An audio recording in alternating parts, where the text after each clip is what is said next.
नमस्कार, मैं doctor Bela Mathur, associate professor drawing and painting, government college Bundi. जैसा कि मैंने आपको बताया था कि हम लोग ने स्टिल लाइफ यानी वस्तु चित्रों का एक समूह बनाया था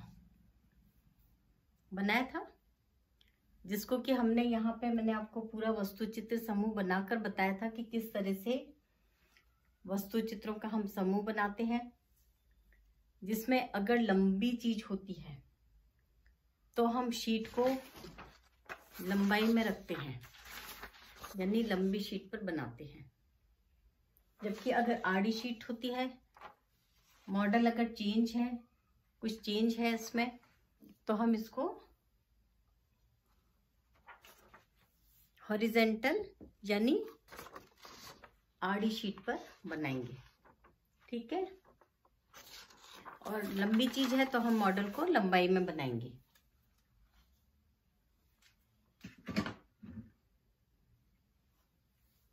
देखिए, ये मॉडल हम लोग लंबाई में बनाएंगे। ठीक है। मॉडल जो भी हमने रखा है स्टिल लाइफ के आर्टिकल्स, उसको मैंने आपको यहाँ पे बना के बताया था कि किस तरह से हम लोग ये भी देखते हैं कि इसमें लाइट कहाँ से आ रही है। देखिए, आपको इसका ये शेडो दिख रहा है, परछाई दिख रही है, हर चीज का शेडो एक से दूसरी तरफ आता हुआ दिख रहा है। हमेशा परछाई एक स्थान से दूसरी तरफ आती हुई दिखेगी, जैसे दाएं से बाएं की ओर आती हुई दिख रही है या बाएं से दाएं की ओर आती हुई दिखेगी, एक की तरफ दिखेगी। कभी ऐसा नहीं होता कि एक चीज की परछाई इधर आ रही है तो दूसरी चीज की परछाई उस तरफ जाए, ऐसा नहीं होता कभी। अगर इसकी परछाई इधर आ रही है तो इसकी भी शेडो या परछाई इधर ही आएगी। और हम इनमें गोलाई दिखाने का जो प्रयास करते हैं, जो चीजें हैं, ये हम लोग की पृष्ठभूमि द्विआयामी पृष्ठभूमि है। इसमें अपन ये त्रिआयाम प्रस्तुत करने का आभास दिलाने का प्रयत्न करते हैं। तो वो होता है छाया प्रकाश के माध्यम से। छाया प्रकाश एक ऐसा माध्यम है जिससे हम द्विआयामी पृष्ठभूमि पर त्रिआयामी इफेक्ट देने का पूर्ण प्रयास करते हैं। और ये हम पेंसिल शेड के माध्यम से भी कर सकते हैं प्रयास। साथ ही अगर हम चाहें तो हम कलर के माध्यम से भी ये त्रिआयामी उत्पन्न कर सकते हैं भाव। इसके लिए हमें छाया प्रकाश का प्रयोग करना चाहिए। मैंने आपको बताया कि हम ये जो मॉडल्स हैं इसको हम जल रंग में भी बना सकते हैं, इसको ऑयल कलर्स यानी तेल रंग में भी बना सकते हैं, और इसको हम लोग पेंसिल शेड में भी बनाते हैं।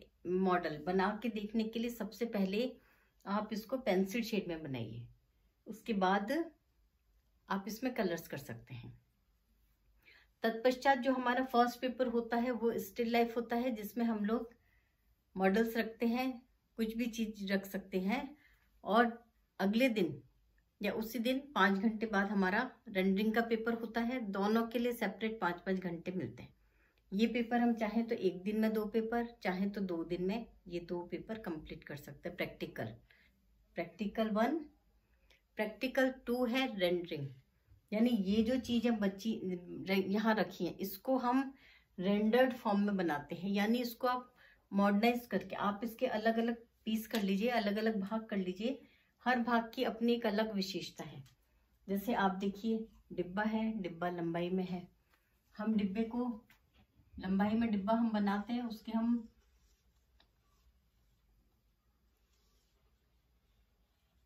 कितने भी भाग कर सकते हैं। हम चाहें तो हमने डिब्बे का इतना पोर्शन अलग कर दिया है, डिब्बे का जो नीचे गोलाई है उसको भाग को हम यहाँ बीच में ले सकते हैं। डिब्बा नीचे से गोल है, ये गोलाई वाला पार्ट है जो हमें नहीं दिख रहा, पर हम रेंडरिंग में इसके अलग अलग पार्ट्स ले सकते हैं। ऊपर भी इसमें गोलाई, आप देखिए डिब्बे का डिजाइन है, इसमें लंबाई है। एक डिब्बे को हम 2 जगह रिपीट भी कर सकते हैं। आप यहाँ इसका ऊपर का पार्ट लेंगे, ये ऊपर का पार्ट हम चौकोर भी ले सकते हैं, इसका अपने मानसिक अभिव्यक्ति के हिसाब से हम इसके कितने भी भाग कर सकते हैं। ये अपने अपने मानसिक स्तर पर निर्भर कर सकता है कि आप ये बताएंगे कि ये जो हम रेंडरिंग बना रहे हैं, चित्र संयोजन बना रहे हैं, इसमें हम सौंदर्य उत्पन्न कर रहे हैं। ड्राइंग में हमारा जो मुख्य उद्देश्य है कार्य करने का, वो चित्र में सौंदर्यात्मक अभिव्यक्ति यानी सौंदर्य को उत्पन्न करना है। चित्र में एक रस उत्पन्न हो जिससे आपको अभी अपनी अभिव्यक्ति से संतुष्टि हो। चित्र आपके लिए सत्यम शिवम सुंदरम की कल्पना हो। आप उसको सौंदर्य की पराकाष्ठा के लिए बना रहे हैं कि इसमें सौंदर्य उत्पन्न हो जाए और जो आप अभिव्यक्त करना चाह रहे हैं वो सुंदरतम चित्र बने। तो इसके लिए आप देखिए कि हम इस डिब्बे को यहाँ भी रिपीट कर सकते हैं।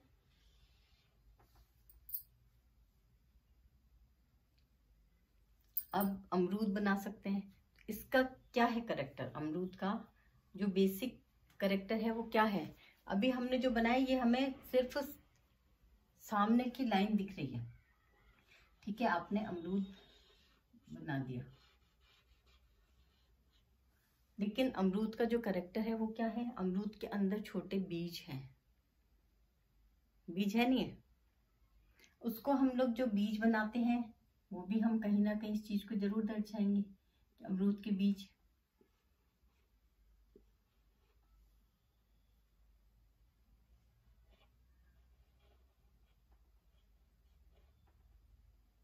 ये जो अमरूद के बीज हैं ये क्या कार्य करेंगे?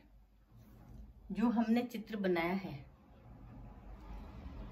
उसी चित्र में पोत यानी टेक्सचर जो हम बनाएंगे, टेक्सचर देने का कार्य करेंगे। जो हम सरफेस दिखाएंगे या किसी भी तरह से हम टेक्सचर के हिसाब से भी इसको हम दे सकते हैं कि भाई अमरूद के बीज, और आपको हर जगह टेक्सचर दिखाना पड़ेगा 2-3 जगह कि भाई कहाँ सामान रखा है, यानी ये सरफेस है। उसके लिए हम लोग किसी भी तरह की आकृतियों का प्रयोग कर सकते हैं। अब जैसे मैंने बीजनुमा आकृति ले ली है, आप देखने में इसको अमरूद के बीज भी समझ सकते हैं, टेक्सचर भी समझ सकते हैं। अब यही अमरूद है, इसको हम देखते हैं कि ये आप इस तरह से भी बना सकते हैं। इसका यहाँ का पीस अलग हो सकता है। इसको हमने कटिंग करी, इसमें हमने अंदर देखा कि अमरूद के एक ही अमरूद की कितनी आकृतियां बन सकती हैं। इसके लिए आपको सबसे पहले क्या करना होगा? थोड़ा सा सोचना होगा कि ये जो आकृति है इसको हमको मॉडिफाई करना है। इसको हम लोग को मॉडिफाई करना है, इसमें सौंदर्य और उत्पन्न करना है और हमको रेंडर्ड फॉर्म में इसको कन्वर्ट करना है। नहीं तो अमरूद तो गोल है, वो तो सबको ही दिख रहा है कि अमरूद गोल है, लेकिन आपने अपने मानसिक अभिव्यक्ति के हिसाब से आप इसको कितना सुंदरतम बना सकते हैं वो आप इसमें रेंडरिंग में दर्शाएंगे पूर्णतया। अब देखिए, आप ये अमरूद है, अमरूद के काफी फॉर्म्स हैं और जरूरी नहीं आप एक फॉर्म को बार बार भी ले सकते हैं। आप यहाँ भी चाहें तो अमरूद का कोई सा पोर्शन आप, ये जो फूल है अमरूद का, ये ऊपर का ये जो है इसका आप यहाँ भी दर्शा सकते हैं। आई बात समझ में कि भाई किस तरह से हम एक ही चीज को अलग अलग तरीके से दर्शा सकते हैं। और हमारा मुख्य उद्देश्य क्या है? जो रेंडरिंग बने वो बहुत सुंदर बने, ठीक है। इसके लिए हम, अब देखिए, मैंने आपको डिब्बा बना के बताया, एक डिब्बा यहां से यहां तक बना के बताया, किस तरह से डिब्बे की गोलाई थी वो हमने लिया। अब है बारी कि हम इसको कटोरी को भी बनाएंगे। ये गोल है, क्यों ना हम इसका ऐसा रूप ले सकते हैं।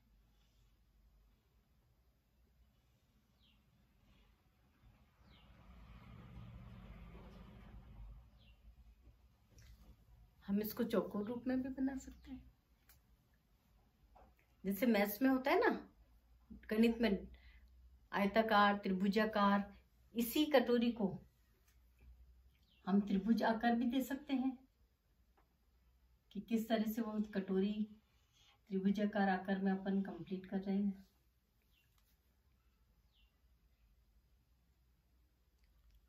आकार चेंज करना या आकार में सौंदर्य उत्पन्न करना, उसको नई नई तरीके से बनाना, ये सब आपकी अपनी परिकल्पना पे डिपेंड करता है।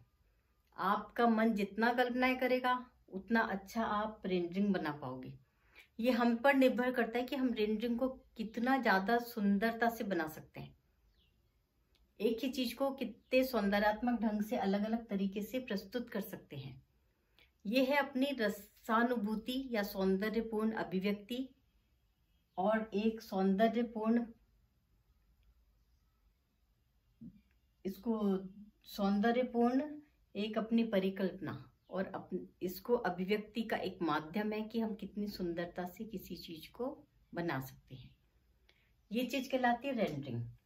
अब जैसे कटोरी हमने यहाँ बनाई, अब हम कटोरी को चौकोर भी, हम सोच सकते हैं कि कटोरी चौकोर भी हो सकती है, हो सकती है। तो इसके अलग अलग हम भाग, आपको इच्छा है कि आप आधी ही कटोरी बनाए, पूरी नहीं बनाए, तो हम इस कटोरी को कहीं आधा भी दर्शा सकते हैं। उसके कितने भी आप भाग कर सकते हैं। एक चीज को आप 4 बार भी बना सकते हैं, 2 बार भी बना सकते हैं, 5 बार भी बना सकते हैं। आप है कि साइड का स्पेस अपना सारा खाली रह गया, अगर इसको खाली छोड़ दें, जैसा कि आप लोग कई बार करते हैं कि स्पेस में एक लाइन यहाँ खींच दी, एक यहाँ खींच दी, एक यहाँ खींच दी, एक यहाँ खींच दी, हो गया डिवीजन। ऐसा नहीं है। आप स्पेस को, ये जो चीजें हैं इसमें स्पेस डिवीजन भी ऐसे करिए कि उसमें सौंदर्य का एक पुट आ जाए, सौंदर्य का गुण आ जाए।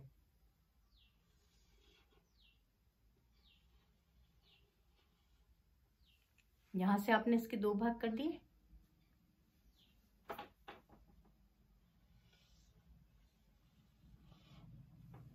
यहां से आपने इसके 2 भाग कर दिए। अब क्या है, अपनी दृष्टि एक साइड से दूसरी साइड जाती हुई दिख रही है, तैरती हुई दिख रही है, चित्र के ऊपर दिख रही है।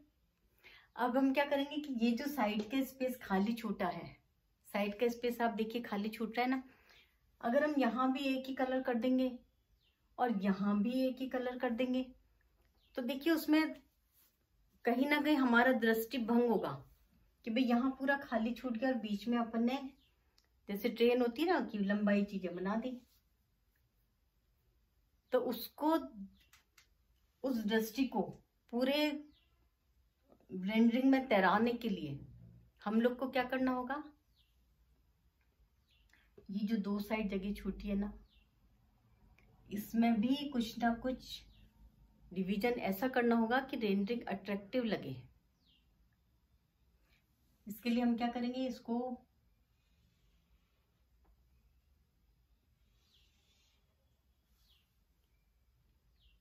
हो गया उसका भाग, अलग से उसके डिवीजन हो गए।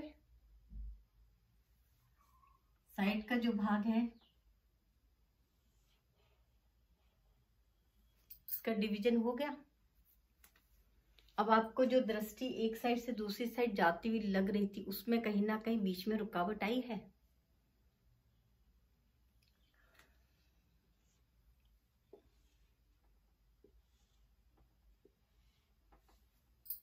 इस साइड भी आपकी दृष्टि चारों तरफ तैर रही है अब रेंडरिंग में। तो देखिए इसी चीज का ये रेंडर्ड फॉर्म है, रेंडरिंग है। फर्स्ट डे जो हम ऑर्डर रखते हैं, जो आप स्टिल लाइफ बनाते हैं, सेकंड पेपर प्रैक्टिकल 2 में हम उसी को रेंडरिंग शेप में आप लोग से ही बनवाते हैं। तो ये हमारा रेंडरिंग का पार्ट है और मैंने आपको बना के बताया है कि किस तरह से हम एक ही मॉडल के अलग अलग भाग करके उसको अपनी कल्पना को उसमें समाहित करके और किस तरह से अपनी सुंदरतम अभिव्यक्ति देते हैं। ये है आपका रेंडरिंग। धन्यवाद।